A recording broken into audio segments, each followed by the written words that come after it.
Sa lakas ng hangin mga lods, nabali yung Gemelina. Ayan o, yung mga manok ko muntik na malaglagan ng nabaling Gemelina.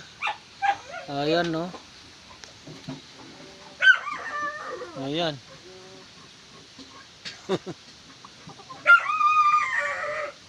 Muntik talagang malaglagan, muntik madaganan mga lods. Dito lang sa TV nila nabali.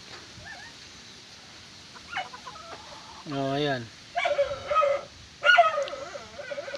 katay sana to kung nadaganan.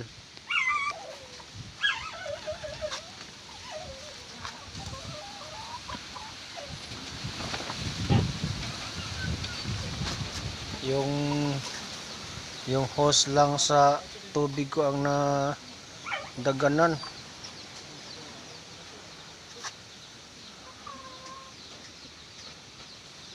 Ayan, yung isa kong hiniktan, no, ayan, muntik talaga madaganan yan.